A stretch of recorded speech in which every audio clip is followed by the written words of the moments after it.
saying that it's counting down and it's live. We're live. We're live? Yes. Okay. Bye-bye. Hello, everyone. Yes. All right.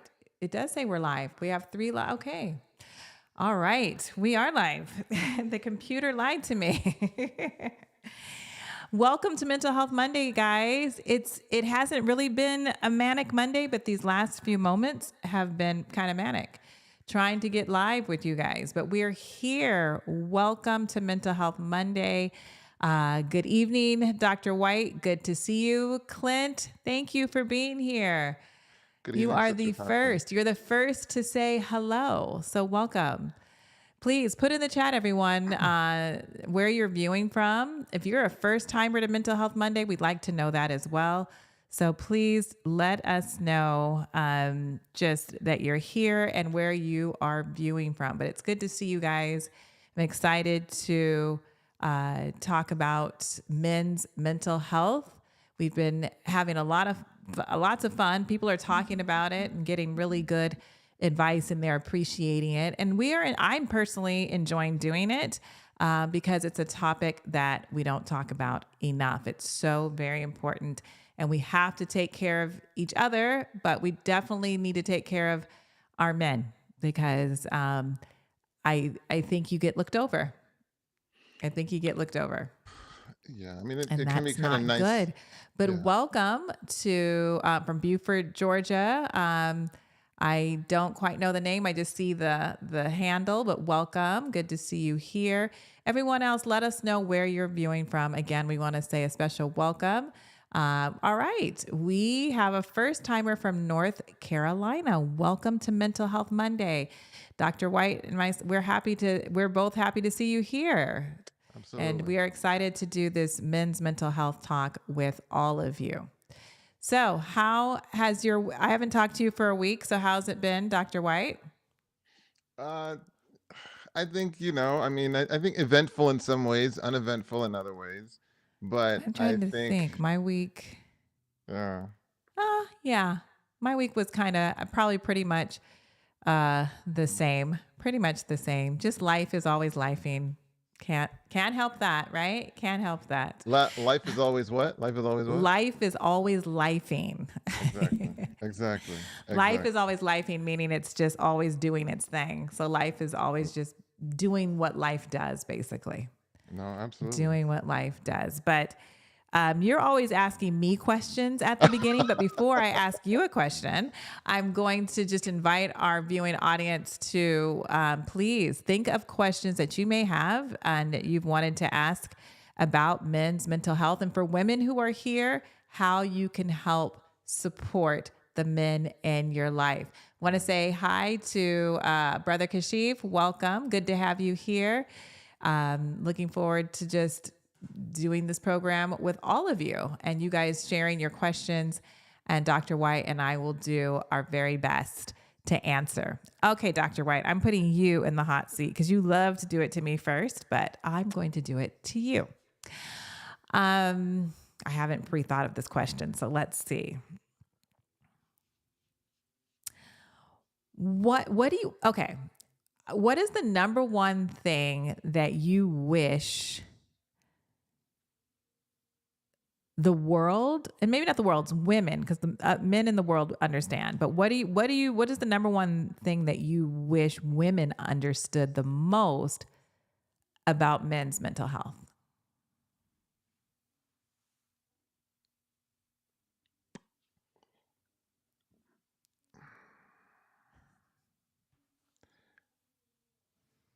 I wish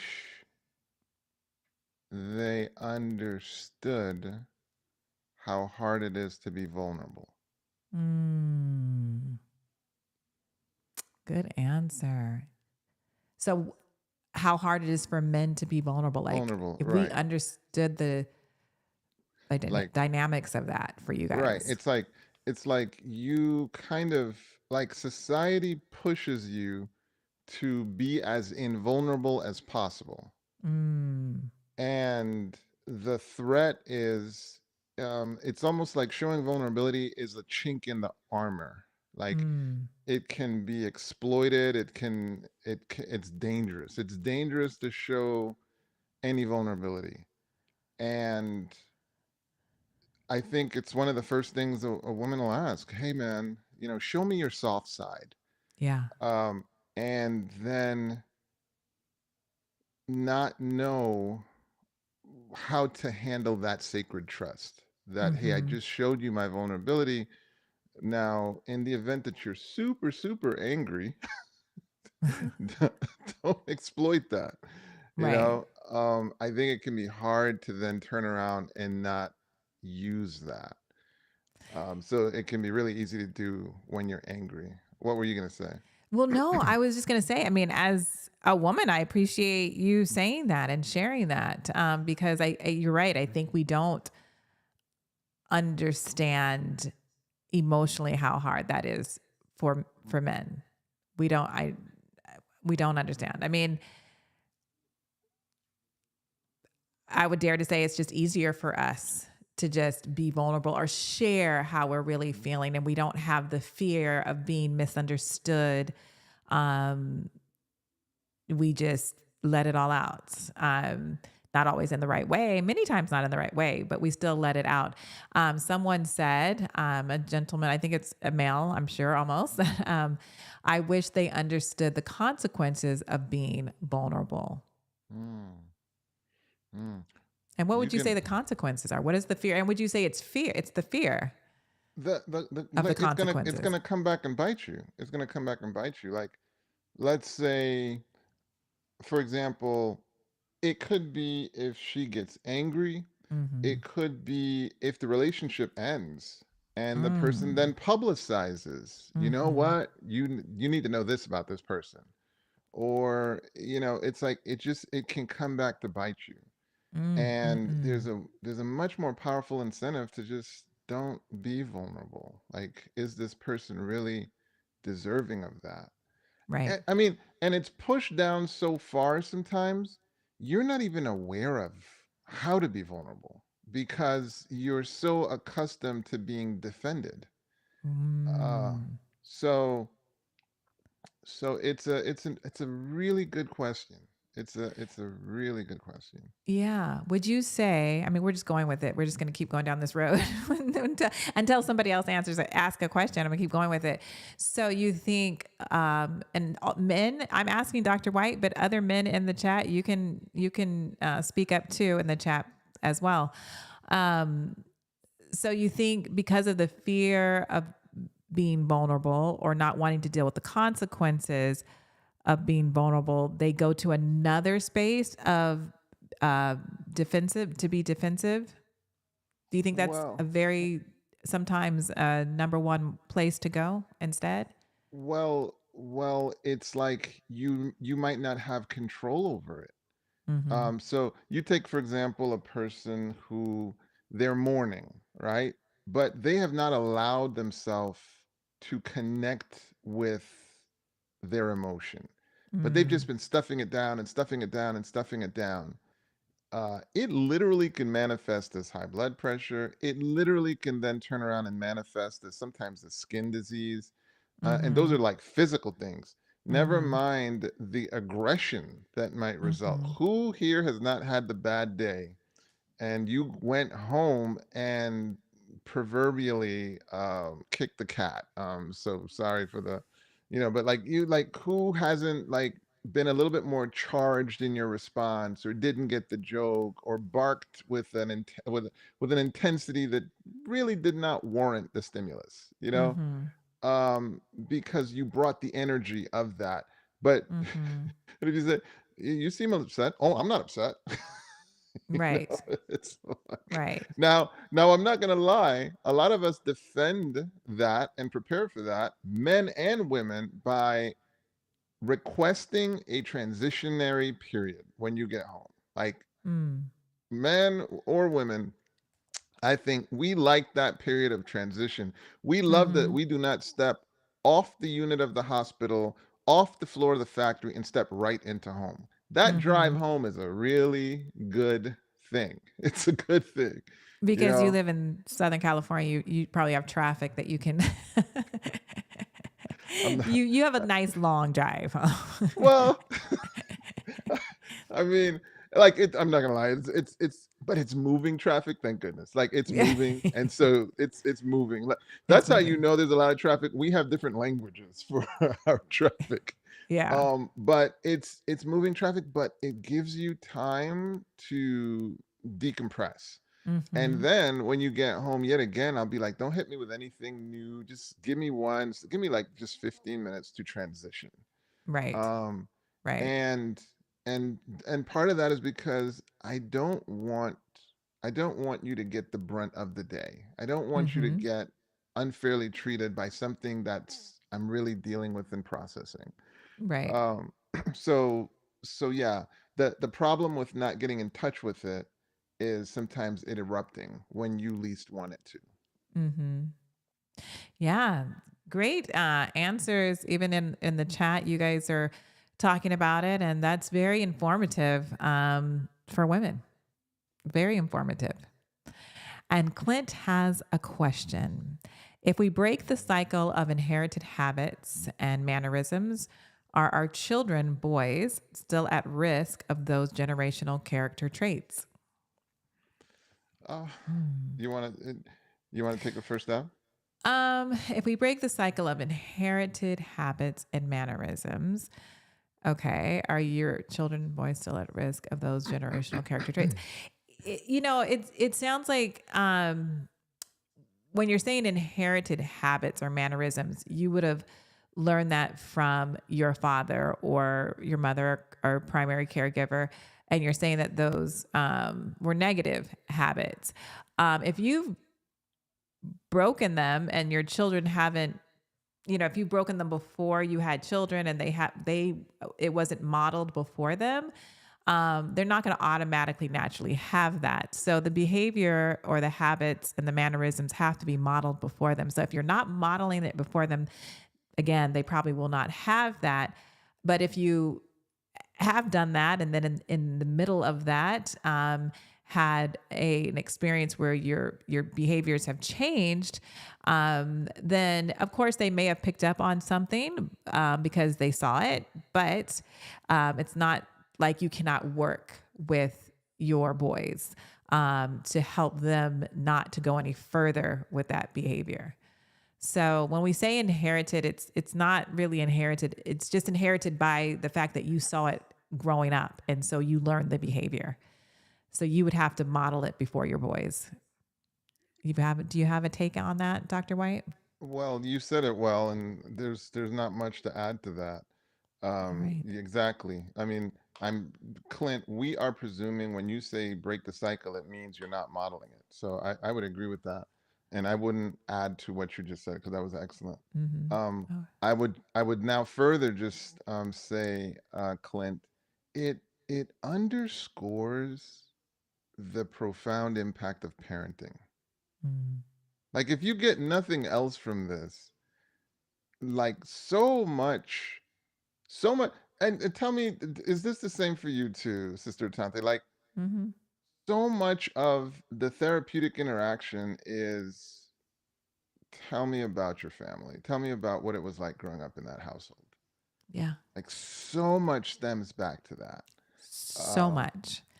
so much stems back to that. And please, folk, please don't like use that. Don't like sort of like just use that as the excuse not to grow past it or grow Right. beyond it because as a 50-year-old man, I'm sorry, I got to start taking some responsibility now. Like, Mm-hmm. you know, so that's not what I'm saying. But what I would really, really encourage is for you parents who still are like raising children and you are in a position of influence, man, take some stock of how you can impact them meaningfully.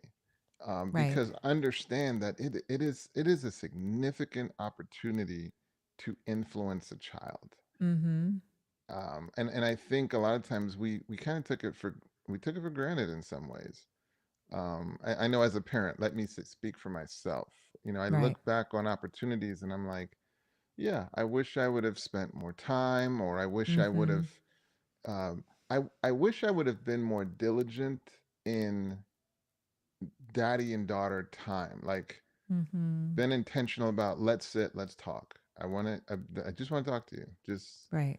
what's going on? How are you? And scheduled it almost as rigidly as we do therapy. Like, not to do Mm-hmm. therapy, but to be that intentional about, Right. we need to meet and talk regularly. I wish I Yes. would have been more diligent about that. Yes, we all have things that we can go back and say we wish as parents that we wish we would have done better. There's no well, the Bible, we have the Bible that can help, but um we don't have a manual for people say, you know, that you don't have a manual for each child because each child Oh needs a man. little different manual. You know, it's like, this is how you put this child together. And we had four. So it's like, okay, I needed four different manuals. Could have the general principles that are all the same, but then the detail for every child was going to be just a little bit different. But please put your questions in the chat. We'd love to answer your questions about men's mental health. But we have one here, Dr. Whyte. Impact of social isolation. Men are often socialized to be to be self-reliant, leading to isolation. Self-connections and friendships are vital for mental well-being and can combat feelings of loneliness. So what do you think about that statement for men? They're trained to be self-reliant, to just rely on themselves, not to rely on other people, which causes them to self-isolate a lot of times. What do you think about that? Well, it was funny because we woke up the other night and like the power was off, Oh, right? And it was so like catastrophic, so sort of like, it's terrifying, and you look out in the neighborhood and the whole neighborhood is dark. And what it really does, it obliterates this falsehood of like self-reliance. You're mm-hmm. not rel- You are reliant on so many things, especially if you're living in a city, for example. Right. You're relying on so many people, Mm-hmm. so many contributions. Like, what really can you do independently? Mm-hmm. I'm not, it's not like I'm aloof to the idea of self-reliance, but so let's just get that out there, that Okay. it's this myth that, okay, I can be self-reliant. If you plan on doing anything at any level of meaningful significance, you've got to work with a team. You've got to Mm-hmm. work with a team. There's no question. There's Mm-hmm. no question.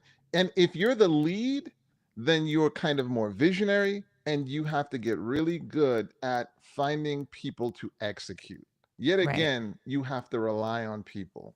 So, this notion that you can in some way get through life and not in a healthy way depend on others, it's ludicrous. And Yeah. God designed us for relationship. I mean, you see it Absolutely. plainly in Genesis. It is not good for the man to be alone. It's like, Alone. we were designed for community. Connection. We were And designed for connection. we're designed for connection and Mm-hmm. collaboration. You get this Mm-hmm. person here who all they care about is baking bread. You get this other person over here, they're super passionate about painting. You get this Mm-hmm. other person who sings. Like, and that kaleidoscope, when we come together, the experience is so enriched. There's just this automatic interdependence. So Mm-hmm. the goal, and I think that's what it comes down to. The goal Mm-hmm. shouldn't necessarily be self-reliance. The goal should be, what do you want to achieve, and what can Mm-hmm. you achieve meaningfully, Mm-hmm. just relying on yourself. Mm-hmm. um I'm sorry, not very much. Right, right. And I want to say before we go to this next question is really good as well. But I just wanted to follow up on that what you were saying. Like, I mean, um, because men are trained to just depend upon um themselves. I mean, it's like they don't even think to reach out, and the closest person maybe to them is like even to ask to just even their uh, their wife or their partner, in the marriage. Like they don't even think like, let me lean upon you a little bit more. And I don't mean like lean upon like just emotionally just talk things out. So even though you're stressed and you're worried, you can still have, um, you could say, hey, babe, like, if you're a Christian, you could say, hey, pray for me because I'm, feel like I'm taking everything on and I'm feeling overwhelmed or whatever. Like men don't even want to say that. Does that make sense? Like to make just to depend on, and when I say depend, I just mean like to reach out and to connect with their significant other, and just let them know that they are maybe even afraid or scared. Like men don't even want to say that because it doesn't seem manly. But you don't always have to have it all together. Um, you can say like, I'm going to do this. I want to do this, but I'm afraid. I do have some fear. Like admit to that and just feel like at least that's off their shoulders, that thinking like their family's looking at them like I have to be the strong warrior all the time, like to be vulnerable. Well, it's funny because it all starts with acknowledgement. It all starts there. It start like the door opens. The journey begins with if you in a meaningful way can grab your man's attention Mm-hmm. and communicate in the language that's meaningful to them, man, I see you Right. and I appreciate what you do. Right. I I appreciate that you fight so aggressively for our Mm-hmm. family. Like, I'll tell you, there's some core things every man is looking for. Number one, um, a man is looking for his father to say, "Congratulations, Yeah. you did it. Mm. You've exceeded me." Like that is a sentence that so many men have not gotten and will You not. just you just said something. We need to do a whole episode on um just men that have grown up in homes of without a father, because I think that is, I mean, it affects women of course, but just since we're talking about men in this series, I think we should talk about that because that's huge. That's huge. It's this invisible competition. Like every man, you are trying to outdo your father, not in a bad way, in a great Right. way.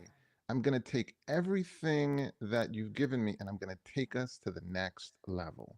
Yeah. And when a father takes the time to communicate to that son, you did it. Congratulations. I Yes. respect your manhood. That's huge. That is Then huge. the next one though is the woman that he's chosen. If she turns around and she's like, I see you.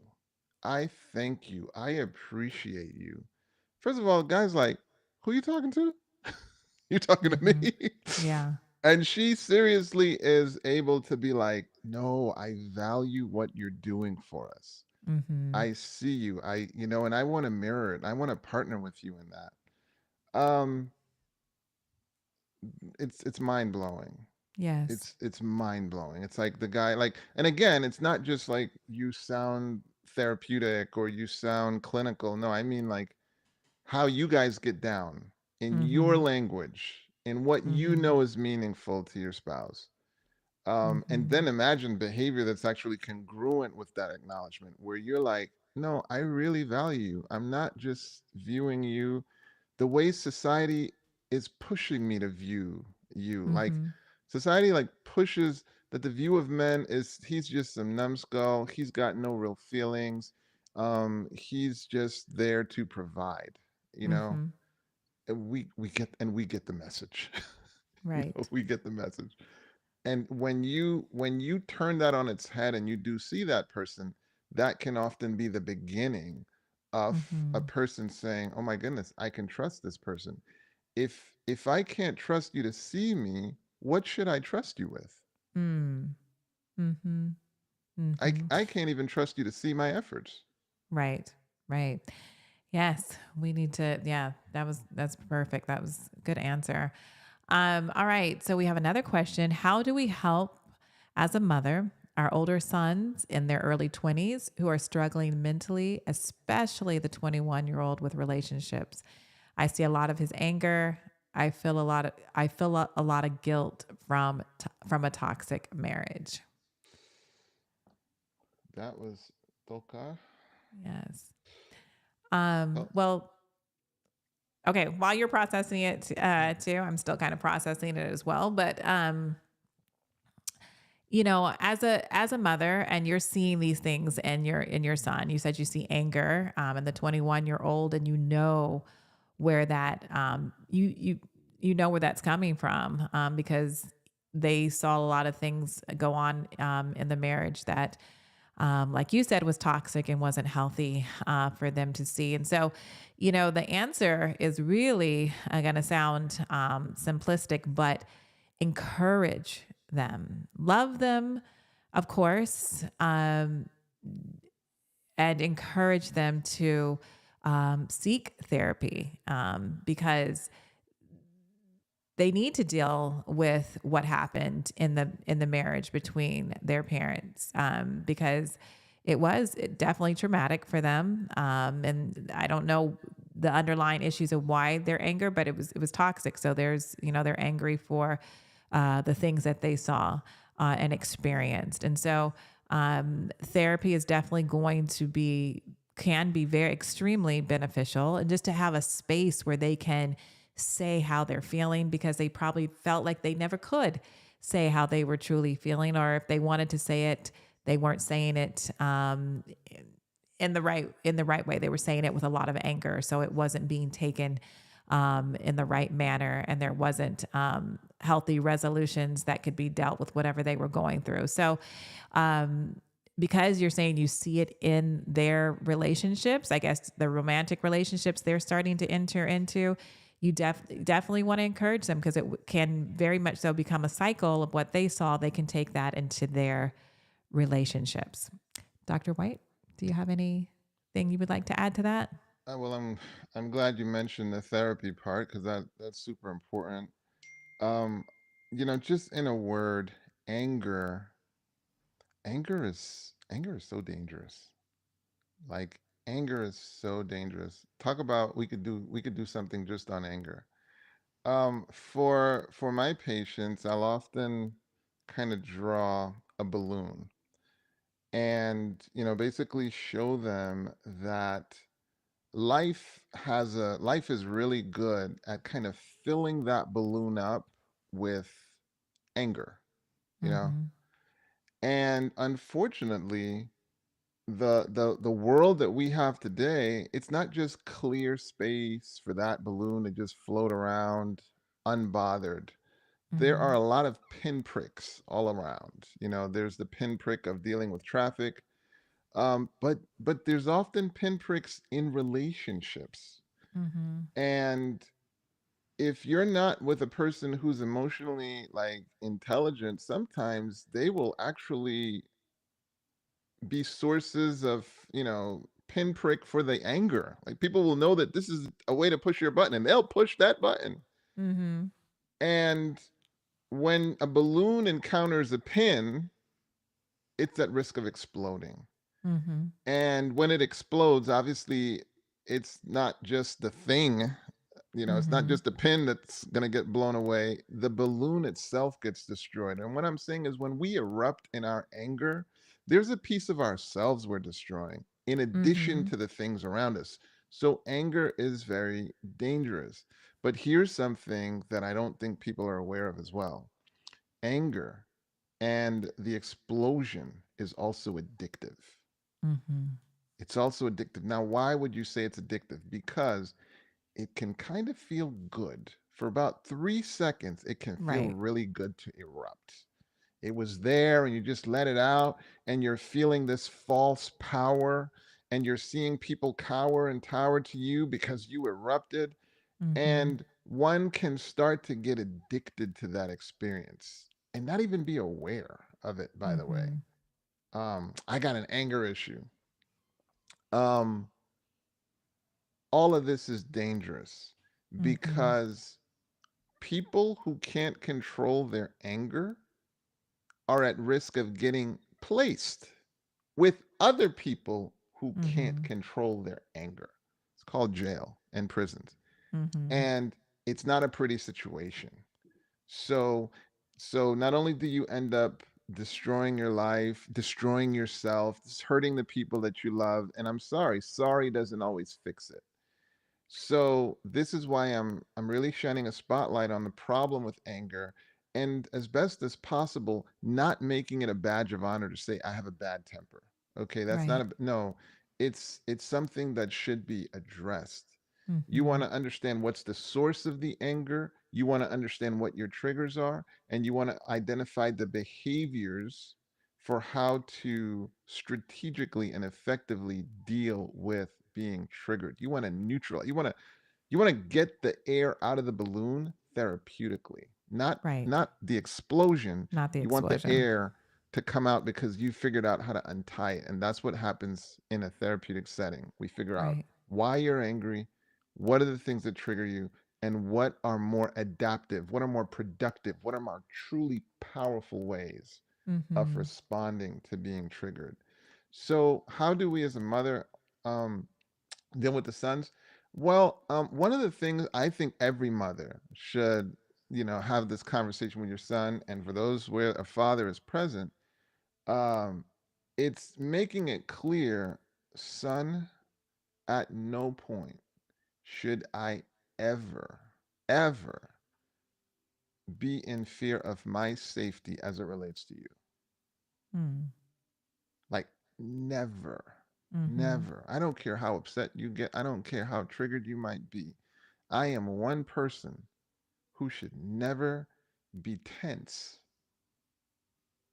because you're angry and in your presence. In Mm-hmm. fact, my anxiety should go down in your presence. Mm-hmm.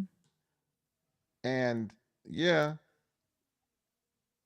if you got to start at 21, you got to start at 21. But this is a training and a culture that should be built from the womb. Mm. I'll That's see like good. mothers playing and their kids are like slapping them in the face, and it's like you're like, that's not funny. Right. I don't care that they're a toddler. Like Mm-hmm. they should be uh, grown in the tradition. A young Right. man protects his mother, Mm-hmm.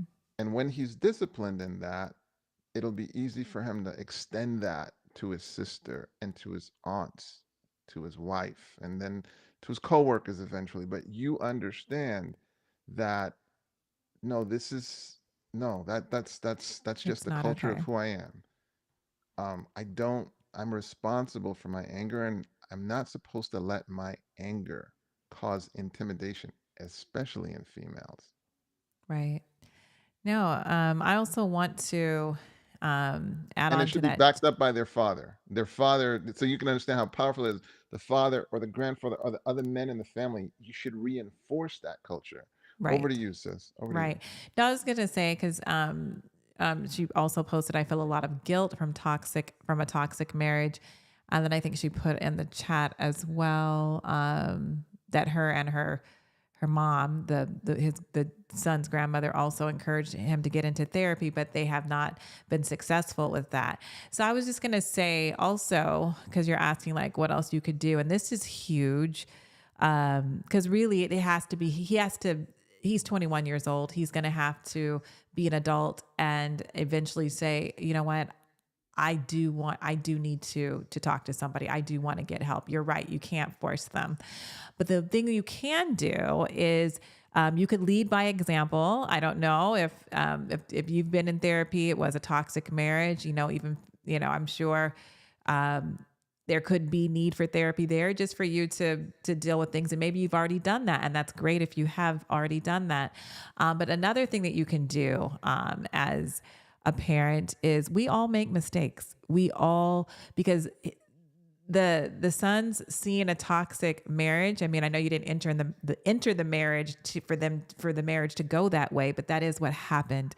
And so when things happen as parents, it means so much to children. even they know they're not expecting perfection from their parents.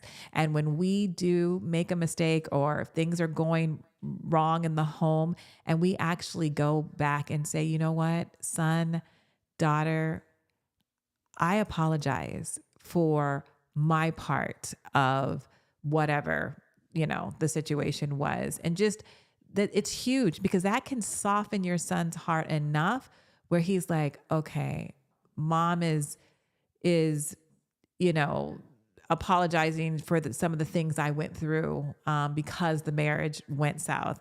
And again, that could soften his heart to be like, you know what, I do want to get help, or he may be open to listening to what you are suggesting to him. But it has to be, like you said, it has to be his own decision. You can't make him. But apologizing to our children where it's needed or where we can honestly say, you know what, hey, I could have done this better. It goes so far with our children. I know I've had to apologize for things. We have 4 adult children. I've had to apologize for things. And when I do apologize, it's always like, oh, mommy, it's okay.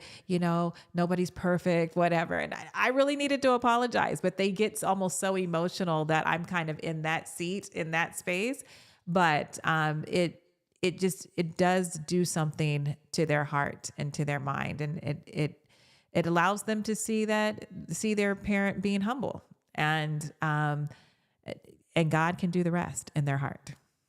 I've seen that. Well, I do think it's powerful. It's being vulnerable. I think it's Mm-hmm. incredibly powerful. Now, Toka, so Sister Tante mentioned the therapy part, and it's critical. And I'm emphasizing the conversation part. Mm-hmm. And what I'm talking about is once a child hits 18, they are rapidly moving into the zone where an ongoing relationship is now a choice. And I hope you get that. An ongoing relationship with our adult kids, it's a choice on both ends. And many parents have had to crash into the reality where kids are like, I'm not going to associate with you anymore. I have the power not to, and I'm not going to.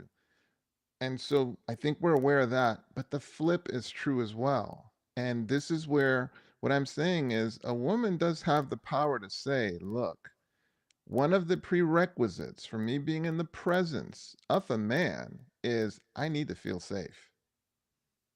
I shouldn't have to tell you that, but that's true for you too. I should Mm-hmm. not feel unsafe as a woman in your presence, number one. Mm-hmm. But number two, even as it extends to me, but the women in whether it's your romantic partners, they should feel safe. Always. And that should alert the person, man, if I'm struggling with that, it's non-negotiable. I got to work on that. I got to Mm-hmm. work on that. And so sometimes there's the heat of the moment, and that might not be the time to talk about it, obviously. But then when Mm-hmm. things calm down, what was happening? I Mm-hmm. really felt like I feel unsafe right now. Like what's really going on? And Mm-hmm. do you realize how you're coming across? And do Mm-hmm. you care? Do you care?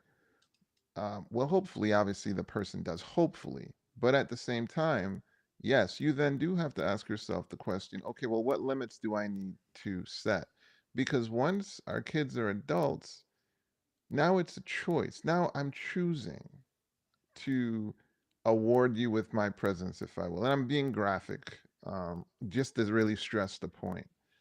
Obviously, we all want to nurture wonderful relationships with our kids, but I'm saying don't embrace toxicity in order to do that. Mm-hmm. Set the limits because it will help them in the long run. And the issue Right. of anger is a dangerous one. Mm-hmm. I want to say this. Takara followed up and said that she thinks as a family, they really need family therapy. And yes, that would be great. She said even her ex-husband, the father, I mean, if he's mature enough and willing to do that, family therapy would be amazing for your situation. But we have another question. How can I, as a father, bring control back into the home, especially my 17-year-old son? He's doing all the wrong things, has a lot going on with school, church, friends, especially a girlfriend. What can I do? Wow, that's a lot. Profound That's a question. lot. Profound question. It Well, is. We'd probably need a little bit more. I mean, you're saying he's doing all the wrong things, a lot going on in school, church, friends, girlfriend. I mean, that's a lot. I don't know. I probably need a little bit. I would need a little bit more context. I think like a little bit. But go ahead, Dr. White. well, it starts with get a clear picture of what control means. Like Mm-hmm.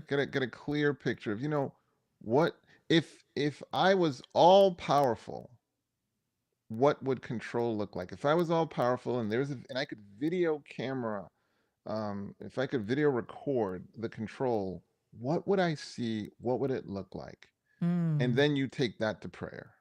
Then you take that to prayer. Okay, right. Lord, this is what I'm wanting, and we are far away from that right now. Right. And you start that conversation from a spiritual standpoint. Um, and then you can start taking a look at, okay, well, what's going to be the therapeutic intervention? What might be the Mm-hmm. coaching intervention? And what might be the conversations that are available to me? Parents, I want to remind you that you're providing these kids a commodity: free room, free board. Many of us are committed to them financially, more than willing to provide whatever financial resources I can to help you self actualize. And the only Right. payment I'm requiring is you do good in this world. That's the only payment. Mm-hmm. That's a Mm-hmm. pretty good deal. That's a pretty good deal, Right. right? And Mm-hmm. so, yes, you do have some leveraging points, but yeah, I think there is a conversation to be had in terms Mm-hmm. of, hey, what are the boundaries I want to set? But it does start with get the vision of what control would look like. Right. Definitely involve God in the conversation, and then start Mm-hmm. teasing out what's the role for therapy, what's the role for boundary setting, what are the non-negotiables, what are the Right. non-negotiables, like, in our home, safety is a non-negotiable. That's not up for discussion. um, we all need to feel safe. Okay, Right. Yeah, we thank you. we are He's we are feeling committed he's giving us a to little police bit. that show up. Yeah, go ahead, Oh, yes, go go ahead. ahead. I'm sorry, but he's giving us a little bit more context. He's saying late nights on his phone, vaping, being disobedient and dishonest with us. Okay. So yeah, I think what Dr. White already listed out can cover those things. Um, yeah, you just have to put boundaries. I mean, he's 17 years old, late nights on his phone. Uh, the vaping is very serious, not just because of his health. I mean, vaping is um, so unhealthy for us physically. I even dare say, I will say, even more so than marijuana. Marijuana is not good for our health, but vaping is pure chemicals going right into the lungs, and so these young people are getting very addicted. So, setting boundaries for for your son. Why is he vaping? And again, I think, I mean, I want to, therapy. I mean, again, it sounds so simplistic, but there's so many things that these young people are going through and that is being modeled before them, into why they are, I've talked to young people who are addicted to vaping and, they think it helps them with their anxiety. They think it helps them with their anxiety. I mean, it's like a false, from what I'm understanding. Maybe Dr. White can give more to that, to the chemical. Oh, if I mean, it's just so interesting because what'll happen, for example, is, let's use marijuana. Yeah. So people will say marijuana relaxes me, right? Right. And what's interesting about that is, even if it does, provide some relaxation, in its absence, guess what happens? The anxiety worsens. Mm-hmm.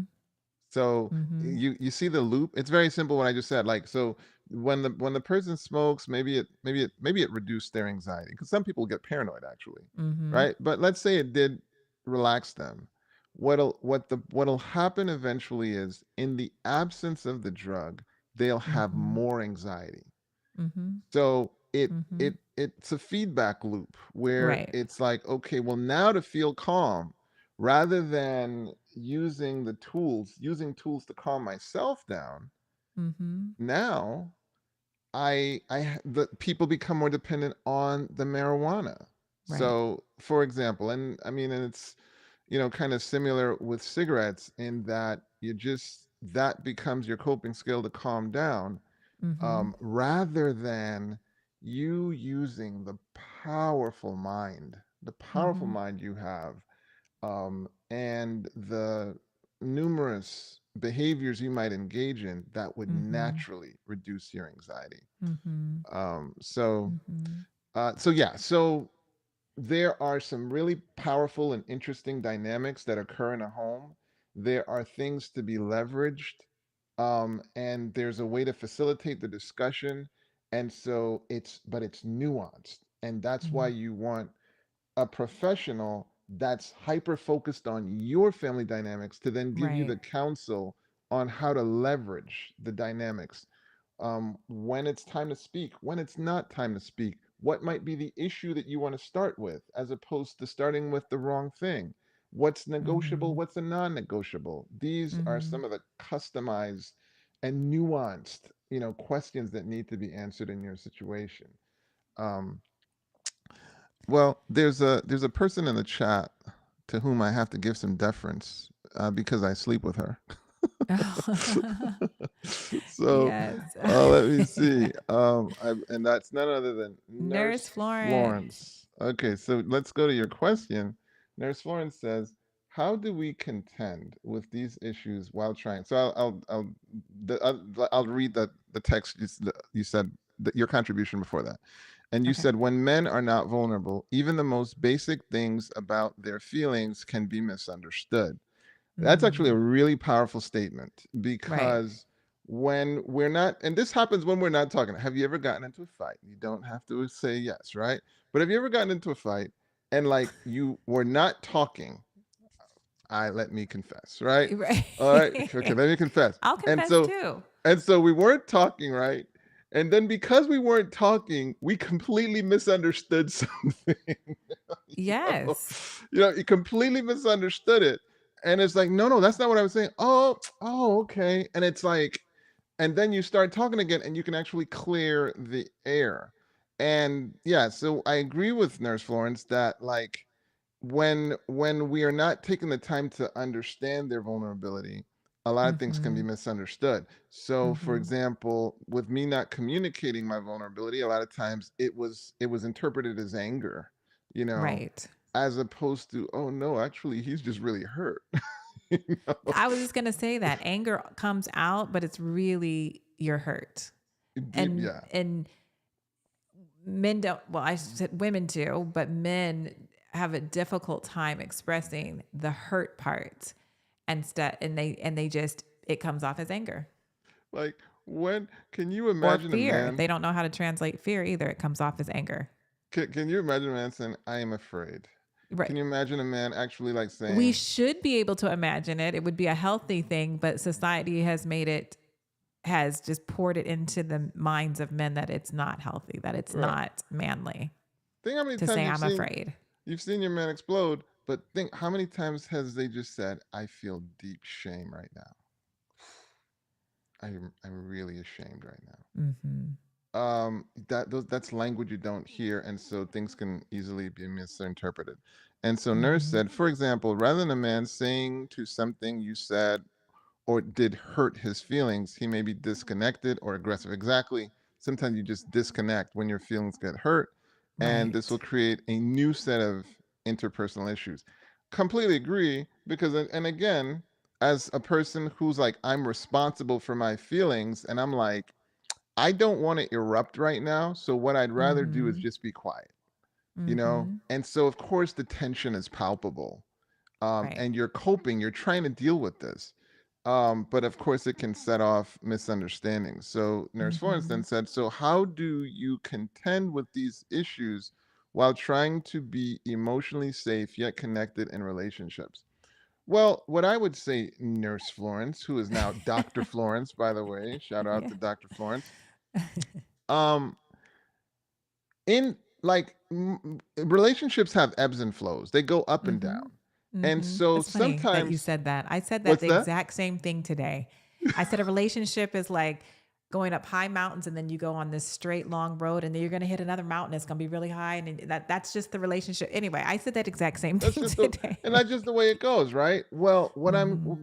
but it's sometimes when it's on the low parts, when Mm-hmm. there's not emotional charge, those are sometimes some good moments to decode and understand and connect, Mm-hmm. you know.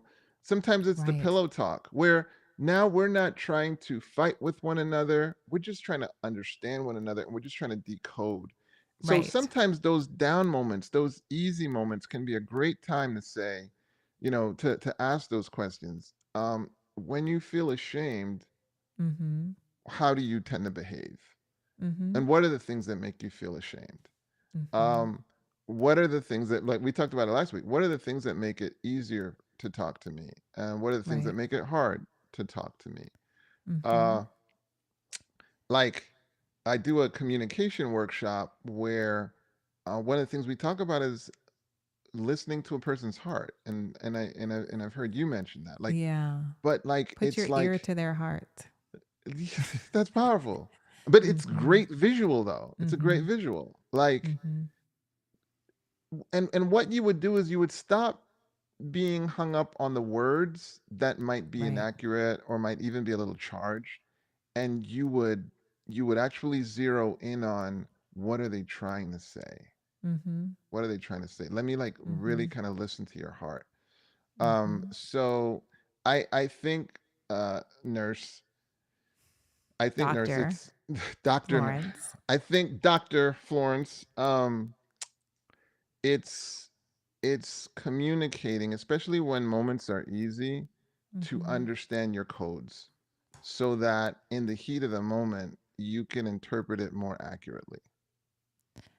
Yes, What are your absolutely. thoughts, Sister Tante? Well, I was just gonna say, I like to share when we're talking about couples, that with couples is that you're on. I love using sports analogies because I love sports, but I like to share with them that you're on the same team. And so learning how to support your husband, your teammate, so that he can be um, the emotionally best version of himself. So, yes, asking those questions like, what do you need from me? How can I help you to feel more secure, more to feel more safe, that you will just open up, or just feel more comfortable sharing things that you're needing, so I can, because we're on the same team and we're teammates and we want to win together. Like, Steph Curry's my favorite, right? So Steph can't win by himself. He needs like everybody else's help on the team. Teammates have to help each other out. And so, women, as you're here listening about men's mental health, you're wanting to learn. And even if you're not in a marriage relationship, let's just say it is a brother or sister, like you love each other, you're on the same team, figure out how you can support the man in your life. Sister Tante, I Mm-hmm. was thinking about you about maybe a week or two back, and your love for Steph Curry, right? Okay, well, Right? you're making it pretty dramatic. I don't know if it's, No, I I know you're gonna mean, say the love. I don't know if I have the no, love for no, Ivor, but no. I I know what you're saying. You value his His skills prowess, on the his basketball skills court. on the bath, of course, right? So now, here's what's interesting, right? Um, and it's this is in the context of women supporting their husbands. Mm-hmm. Um, so there's a phase in Steph's shooting journey where I guess he was shooting kind of from his hips, right? Yeah, and that would get And blocked all the time. well, I mean, even if it was working at that early stage, as it wasn't gonna he, work. That's what I'm saying. Further, yeah, yeah, as he grew. Right, he needed a fast release. right. Well, apparently, when he was making that transition, it was really emotionally painful. I mean, It was. like tear jerking, emotionally painful. I think we watched the same documentary. I heard that. Yeah, his dad Right. was helping him. His dad was helping him, Mm-hmm. right? Now Mm-hmm. imagine if mom had demonized the dad's effort during this period, Yeah. Mm. as opposed to mom explaining to him, your dad's trying to help you. And what this Mm-hmm. point drove home to me is like women can literally interpret the father's contribution to the children. Right. Like there's a rigidity that we can have as men sometimes. Insincere love, but just the way we approach things is, hey man, I'm really focused on this outcome. But it's it takes a mature person that loves them to be like, okay, look, your father is trying to help you. I need you to Mm-hmm. trust them, I assure you. Now obviously I know, ladies, that I'm not talking about partnering with pathology, but I am talking about helping interpret physiology, helping Mm-hmm. interpret when it's something good, but immature eyes wouldn't be able to see it. Right. And it's significant in the context of the importance of the partnership. Like, Mm-hmm. what does, I'll say, Michael Jordan, Mike Tyson, Steph Curry, Kobe Bryant, the Williams sisters, Mm. uh, what do they all have in common? And they have in common being the best in their disciplines, and in some way Mm. or another being the best ever. Right. I love the line in King Richard, in the dramatization of the journey Right. of the Williams sisters, Mm-hmm. where the father goes to Serena and he says, your sister's gonna go to number one. And she Mm. goes, I know that, daddy. And he says, but you're going to be the best ever. Mm. I Wow. mean, it's Mm-hmm. just such a powerful scene. He's like, she's gonna go to number one, Yeah. but you're going to be the best ever. I just mean, so there's this, but in fairness, but fathers can be maniacal. It can be like Mm-hmm. a maniacal focus, but it can Right. seem crazy until Right. you get on the other side of the outcome. And Mm-hmm. that's not to say we can't take it too far. Gentlemen, sometimes we can take it too far. So Mm-hmm. we do need the support. But I want you to see Right. the gentle balance that has to happen, Yes. but how our efforts can be interpreted or misinterpreted. Mm-hmm. Like, so there's that critical role, and obviously when you're able to do that, it then builds trust. Now I don't know your situation, so I can't speak to it specifically. I can't. There are Right. situations where obviously you may need to set boundaries, and you Mm-hmm. might have to distance yourself because you just are so clear it's pathologic. I get it. Mm-hmm. Okay. But I think over and over, Sister Atonte and I are showing why you need customized attention to your specific social dynamics so that you can get fantastic outcomes. Yes. Yes. Perfectly said, Dr. White. Great, great information. And guys, we are at that time where an hour goes by quick. Wow. But you guys had Just great like that. questions today. And Dr. 100%. Florence, thank you for visiting us today because you definitely had great questions and perspective as well. And Dr. White and I are going to we're going to meet Dr. White. I'm promising you that this week. We're going to get together and we're going to discuss because I still think there's so much still more here for men, but we're going to discuss which direction we're going to go in men's mental health because there's just so much, and we want to do the best and offer you all that we can to just assist with this topic. With that said, please like and subscribe on the YouTube channel that you are viewing on and share. Share with the man in your life. If you feel like this is something that would benefit them, and it is, I believe that it would, but definitely. And this is our number 3. So there's 2 programs before. There's part 1, part 2, and this is part 3. So you can go back on the YouTube channel that you are viewing from. If it's Living Manna Church YouTube or Power of the Lamb, you'll be able to find those. And then you can share with the men in your life. But we want you guys to continue to this series, continue to watch and be a part of this series with us. We'll tell you, you're going to get some type of advertising so you know where we're going next week with men's mental health. Invite somebody, invite a friend, tell them all about it. We would love to have you and them here next week at the same time. So with that, want to thank you guys for reviewing, and we will see you next week.